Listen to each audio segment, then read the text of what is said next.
नमस्कार मित्रांनो, आपण सर्वांचे पुन्हा एकदा स्वागत आहे रोजगार मराठी या युट्यूब चॅनलवरती। तर मित्रांनो, आजच्या व्हिडिओमध्ये आपण मुंबई उच्च न्यायालय भरती 2025 याविषयी माहिती जाणून घेणार आहोत। मुंबई उच्च न्यायालय मार्फत जी जाहिरात प्रसिद्ध करण्यात आलेली आहे त्यानुसार पदाचे नाव आहे मित्रांनो क्लर्क, आणि क्लर्क या पदांचे वेतन असणार आहे 29,200 ते 92,300 रुपये। आजच्या व्हिडिओमध्ये मित्रांनो आपण शैक्षणिक अर्हता, पदांची संख्या, वयोमर्यादा, फी, अभ्यासक्रम, वेतन आणि इतर ज्या महत्त्वाच्या बाबी आहे त्याविषयी नजर टाकणार आहोत। अगदी कमी वेळामध्ये तुम्हाला महत्त्वाची माहिती देण्याचा आम्ही या व्हिडिओमधून प्रयत्न करणार आहोत। तत्पूर्वी आपण सर्वांना माहितीचं मित्रांनो, आपल्या चॅनलवरती आपण विविध पदांच्या विविध भरत्यांविषयी योग्य वेळेमध्ये माहिती देण्याचा प्रयत्न करत असतो। तुमचे जे काही प्रश्न असतात त्या प्रश्नाचे उत्तर देण्याचा प्रयत्न आम्ही ठिकाणी करत असतो। त्यामुळे आपण सर्वांना विनंती आहे की जर तुम्हाला आमच्या चॅनलवरचे व्हिडिओ आवडत असतील तर नक्कीच तुम्ही आमच्या व्हिडिओला लाईक करा, मित्रांबरोबर शेअर करा। त्याचप्रमाणे चॅनलला सबस्क्राइब करायला विसरू नका आणि व्हिडिओच्या खाली असलेल्या बेल आयकॉनला सुद्धा तुम्ही क्लिक करा, जेणेकरून आम्ही प्रसिद्ध केलेली माहिती तुमच्यापर्यंत योग्य वेळेमध्ये पोहोचू शकेल।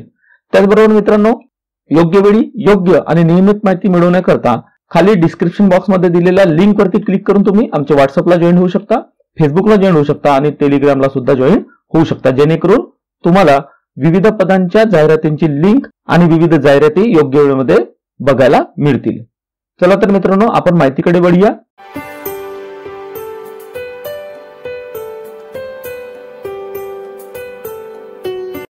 तर मित्रांनो, ही हायकोर्ट ऑफ बॉम्बे म्हणजे मुंबई उच्च न्यायालयाची वेबसाईट आहे। या ठिकाणी आपण बघू शकतो, वेबसाईट आहे www.bombeyhighcourt.nic.in। या ठिकाणी हा यांचा होम पेज आहे। या ठिकाणी रिक्रुटमेंट या सेलमध्ये गेल्यानंतर मित्रांनो अशा पद्धतीने आपल्याला रिक्रुटमेंटचे ब्लॉग दिसतील। या ठिकाणी बऱ्याचशा जाहिराती दिलेल्या आहे। आपण ज्या जाहिरातीविषयी जाणून घेणार आहोत ती आहे मित्रांनो, या ठिकाणी दिलेलं आहे application are invited for the post of clerk, म्हणजे क्लर्क या पदाकरताची ही जाहिरात आहे। याची डिटेल जाहिरात, महत्त्वाच्या माहिती आपण आता जाणून घेऊ। त्याचबरोबर instruction for filling of online application ची सुद्धा लिंक आहे, आणि कॅरेक्टर सर्टिफिकेट कसे असेल म्हणजे कोणता फॉर्म तुम्हाला भरून द्यायचा आहे आणि ऍप्लिकेशन करण्याची ऑनलाईन जे लिंक आहे ते सुद्धा या ठिकाणी दिलेली आहे। या सर्व लिंक्स तुम्हाला डिस्क्रिप्शन बॉक्समध्ये मिळून जातील, त्या ठिकाणी जाऊन तुम्ही क्लिक करू शकता। चला तर आपण डिटेल जाहिरात बघून घेऊ। तर मित्रांनो, ही डिटेल जाहिरात आहे। या ठिकाणी आपण महत्त्वाच्या बाबी फक्त जाणून घेणार आहोत। या ठिकाणी बघू, नेम ऑफ द पोस्ट दिलेला आहे क्लर्क, टोटल वॅकंट पोस्ट आहे 129, 4% पोस्ट रिझर्व आहे पर्सन विथ डिसेबिलिटी करता, आणि त्याचबरोबर टोटल नंबर ऑफ सीट्स मध्ये सिलेक्ट लिस्ट असणार आहे 124 पदांची आणि वेट लिस्ट असणार आहे 31 पदांची।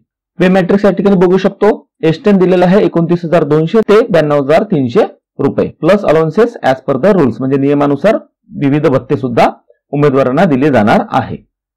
फक्त व्हिडिओमध्ये आपण महत्त्वाची माहिती बघणार आहोत। त्यापैकी महत्त्वाची माहिती आहे इलिजिबल क्रायटेरियामध्ये एज लिमिट, कॅटेगरीनुसार एज लिमिट दिलेली आहे। प्रत्येक कॅटेगरी करता मिनिमम एज लिमिट म्हणजे किमान वयोमर्यादा दिलेली आहे 18 वर्षे, आणि मॅक्झिमम एज जी आहे म्हणजे कमाल वयोमर्यादा अशा पद्धतीने असणार आहे। फॉर जनरल म्हणजे ओपन कॅटेगरी म्हणजेच खुल्या प्रवर्गातील उमेदवारांकरता कमाल वयोमर्यादा 38 वर्षे। फॉर शेड्यूल कास्ट म्हणजे एससी, शेड्यूल ट्राइब म्हणजे एसटी, अदर बॅकवर्ड क्लासेस और special backward class specified for the time being by the government of Maharashtra, म्हणजे अदर बॅकवर्ड क्लास आणि स्पेशल बॅकवर्ड जे क्लासेस आहे त्यांच्याकरता कमाल वयोमर्यादा असणार आहे 38 + 5 एकूण 43 वर्षे। त्याचबरोबर हायकोर्टचे एम्प्लॉई किंवा गव्हर्नमेंट एम्प्लॉई यांच्याकरता एज लिमिट असणार नाही। क्वालिफिकेशन मध्ये आपण बघून घेऊ, a candidate for being eligible, कोण कोण कॅन्डिडेट या ठिकाणी इलिजिबल असणार आहे। पहिला मुद्दा दिलेला आहे must possess university degree of any recognised university, म्हणजे कोणत्या शाखेमधून पदवी पासआउट झालेले जे उमेदवार आहेत ते या पदांकरता अर्ज सादर करू शकतात। पण preferences will be given to the holders of degree in law, म्हणजे ज्या उमेदवारांची लॉ या विषयामध्ये डिग्री आहे त्यांना फक्त प्राथमिकता दिली जाणार आहे, पण अर्ज कोणत्या शाखेतील उमेदवार पासआउट जर असेल तर ते करू शकतात। पुढे दिलेले आहे उमेदवारांकरता इंग्लिशची टायपिंग असणे आवश्यक आहे। 40 WPN म्हणजे 40 शब्द प्रति मिनिटची टायपिंग असणे आवश्यक आहे, जे की जीसीसी, टीबीसी किंवा ITI मधून पासआउट असलेली हवी, म्हणजे त्यांचं सर्टिफिकेट उमेदवारांकरता असावं। त्याचबरोबर कम्प्युटर नॉलेज मध्ये काही कोर्सेस या ठिकाणी दिलेले आहे। MS वर्ड, MS ऑफिसचा त्या उमेदवाराला ज्ञान असावं, त्याकरता विविध कोर्स या ठिकाणी गोवा आणि Maharashtra state board of technical education आणि universities established under the Maharashtra universities act 1994 यांच्या मार्फतचे कोर्सेस आहे त्यांचं सर्टिफिकेट असणं आवश्यक आहे। बाकी कोर्स आपण या ठिकाणी वाचणार नाही, पण जे दिलेले आहे आय म्हणजे MSCIT आपल्यापैकी 95 पेक्षा जास्त उमेदवारांकरता किंवा आपण म्हणू 99 उमेदवारांकरता MSCITचं सर्टिफिकेट असेल। इतरही सर्टिफिकेट जर तुमच्याकडे असेल तर वेल अँड गुड, आणि ते जर नसेल पण तुमच्याकडे MSCIT असेल तरी सुद्धा तुम्ही या पदाकरता पात्र ठरू शकता. पुढे आपण महत्वाच्या बाबीमध्ये जाणून घेऊ मित्रांनो. फी कशा पद्धतीने असणार आहे. रजिस्ट्रेशन फी आहे 100 रुपये. Should be paid by online mode, म्हणजे ऑनलाईन पद्धतीनेच फक्त तुम्हाला भरायची आहे आणि ही नॉन रिफंडेबल आहे. आणि त्यानंतर दिलेलं आहे की जेव्हापर्यंत उमेदवार रजिस्ट्रेशन करून घेतो पण फी भरत नाही तेव्हापर्यंत ते इलिजिबल होणार नाही. त्यांना रजिस्ट्रेशन केल्यानंतर किंवा ऑनलाईन ऍप्लिकेशन केल्यानंतर रजिस्ट्रेशन फी भरणे आवश्यक आहे. त्यानंतर दिलेल्या मित्रांनो, after publication of list on the official website of the Bombay high court only shortlisted candidate shall pay a sum of ₹400 towards examination fee. म्हणजे जे उमेदवार शॉर्टलिस्टेड केले जाणार आहे त्या उमेदवारांना नंतर ₹400 फी भरायची आहे, ते सुद्धा ऑनलाईन पद्धतीने. आणि ही फी सुद्धा नॉन रिफंडेबल असणार आहे. या ठिकाणी कशा पद्धतीने फी भरायचं आहे या ठिकाणी दिलेलं आहे. तुम्ही PDF जरा डाउनलोड करून वाचून घेऊ शकता. ऑनलाईन ऍप्लिकेशन कसं करायचं ते सुद्धा या ठिकाणी दिलेलं आहे. तारखा दिलेल्या आहेत.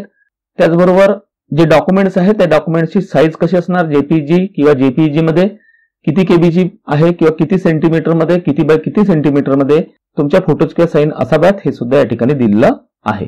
ते तुम्ही PDF डाउनलोड करून वाचून घेऊ शकता. महत्वाच्या बाबतीमध्ये आपण बघू की गाईडलाईन्स ऑफ एक्झामिनेशन, म्हणजे एक्झामिनेशन कशा पद्धतीने होणार आहे. तर जे सिलेक्शन प्रोसेस आहे किंवा एक्झामिनेशनची प्रोसेस आहे ती अशा पद्धतीने होणार आहे. सर्वात अगोदर स्क्रीनिंग टेस्ट होणार आहे. मिनिमम पासिंग मार्क असणार आहे 45, एकूण मार्क असणार आहे 90. ड्युरेशन असणार आहे 1 तास. रिटन टेस्ट असणार आहे आणि ती टेस्ट असणार आहे ऑब्जेक्टिव्ह टाईपची, मल्टिपल चॉईस जे म्हणतो आपण त्या पद्धतीने प्रश्नपत्रिका असणार आहे. त्यामध्ये मित्रांनो मार्क्स असणार आहे मराठी करता 10, इंग्लिश करता 20, जनरल नॉलेजचे 10, जनरल इंटेलिजन्सचे 20, अर्थमॅटिकचे 20 आणि कम्प्युटरचे 10 अशा पद्धतीने एकूण 90 मार्क असणार आहेत. त्यापैकी तुम्हाला 45 मार्क घेणे आवश्यक आहे. त्यानंतर टायपिंग टेस्ट असणार आहे 20 मार्कांची. मिनिमम पासिंग मार्क्स याच्यामध्ये 10 असणार आहे. ड्युरेशन 10 मिनिटाचे. टायपिंग पॅसेज हा 400 शब्दांचा असणार आहे. आणि जर उमेदवार टायपिंग टेस्ट नापास झाला तर तो उमेदवार या पदाकरता पात्र ठरणार नाही. त्याचबरोबर वायवा होणार आहे, म्हणजे याला आपण मुलाखत म्हणू. ती एकूण 40 मार्कांची असणार आहे आणि त्यामध्ये तुम्हाला कमीत कमी 16 मार्क घेणे आवश्यक आहे. अशा पद्धतीने जे मित्रांनो आहे एक्झामिनेशनची एक प्रोसेस असणार आहे.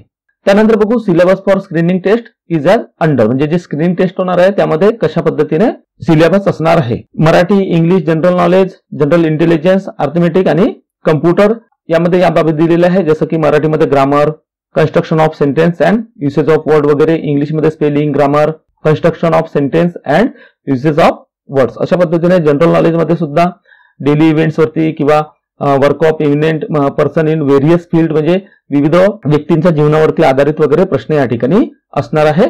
आणि त्याचबरोबर जिओग्राफी आणि हिस्ट्री ही भारताची आणि त्याही पेक्षा महत्वाची म्हणजे स्पेशली महाराष्ट्राची जिओग्राफी आणि हिस्ट्री याविषयी प्रश्न असणार आहेत जनरल नॉलेज मध्ये.